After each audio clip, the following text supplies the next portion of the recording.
Hello, everyone.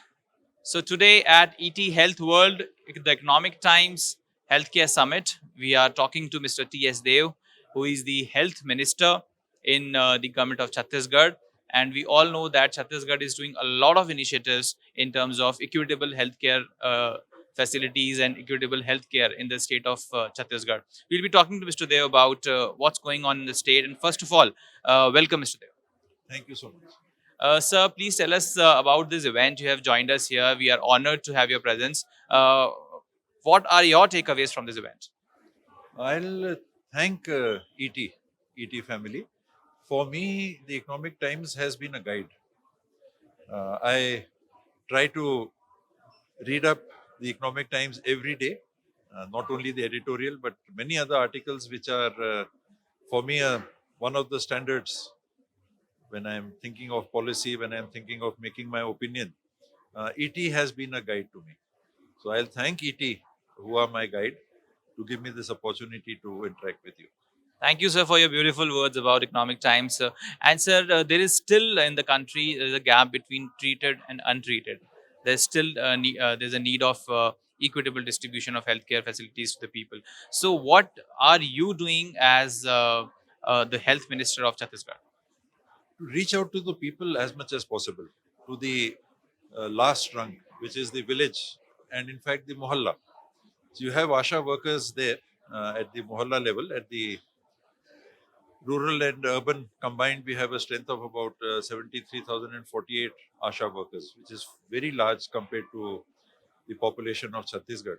We have a fairly dense presence of Asha workers. So they are our starting point and a backbone in many ways.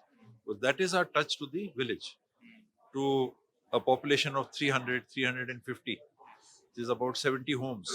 So we have a presence in every 70 homes where this Asha worker helps us with the immediate health need of that family, whether it is an expecting mother, whether it is a child, cough and cold, something else, okay, we'll help you, take you to the upper levels of health service availability.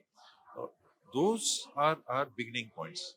Then you, of course, have the sub-health centers. The sub-health centers are initially supposed to have taken care of mother and child healthcare deliveries, institutional deliveries. Earlier, many women were giving birth to children at home. So those complications coming up, loss of life to child and mother, uh, that prompted the policy of having the sub-health center for that. So the sub-health center takes care of institutional delivery, normal institutional delivery, as well as NCDs now. So whether it is hypertension, you need to take blood pressure. So you have the blood pressure unit available there, even at the methionine level. Are you hypertensive? Do you have diabetes? Testing for diabetes at that level. So those sort of services are available at the sub-health center level. And as you progress up, then we have the primary health center, which covers a population. The sub-health center is supposed to cover a population between 3 to 5,000. The PHC is supposed to cover a population of up to 20 to 50,000, depending on the tribal area and the other denser areas. So there, you're supposed to have a MBBS doctor. We didn't have that earlier. Now we are more or less saturated with the bonded doctors also being available. So we have an MBBS doctor in addition to 2 3 year terms doctors, the Ayush doctors, rural medical officers, as we call them. So we have that. At the CHC, the sub health center level, now we have a community health officer also, a trained nurse who has been given a special training for 6 months. So she takes care of these other things I mentioned, apart from routine just delivery. We have a certain number of drugs available there, a certain number of tests, blood tests you can do there. PHC we talked about. The next level we have the community health center. There's the block level, the Janpad level. So let us say a population of near about 1 lakh. This is covered by the CHC, where you have, let us say, 4 specialized doctors, postgraduates. Uh, then you have 2 graduate doctors, MBBS doctors, and a dentist. So 7 to 8 doctors you have available at the community health level, 1 lakh population. So from 350 population, now you have gone up to 1 lakh population being covered through the sub health community health center. Then you have the last leg in the Directorate of Health Services, which is the district hospital. District, whatever population of the district is there, we're supposed to have 16 doctors available there, at least 16. 12 of them would be specialists. There are vacancies. And then you would have the four MBBS doctors and a dentist. Those are available there. We're thinking of having another dentist if possible. We'll ask in the budget at the district level. Can we have a dentist at the township in Dantewada? So Dantewada Commissionary, we will then have 3 medical colleges. We have one at Jagdalpur, we have one in North Kankir. We got it during this term. And if we get the 4th, I'm thinking of Gidam. Chief Minister should agree also. So we have that. One commissionary is complete now with 3 medical colleges. That is 12 Vidhan Sabha areas. So we should have 1 or 1.5. So we'll have 3 if we get that. Then you graduate. There is a limitation of doctors available, postgraduate doctors available, lecturers available, assistant professors, associate professors. So our plan is to take in first the construction of these new medical colleges, and once we are ready with the infrastructure, then we'll go in for the HR.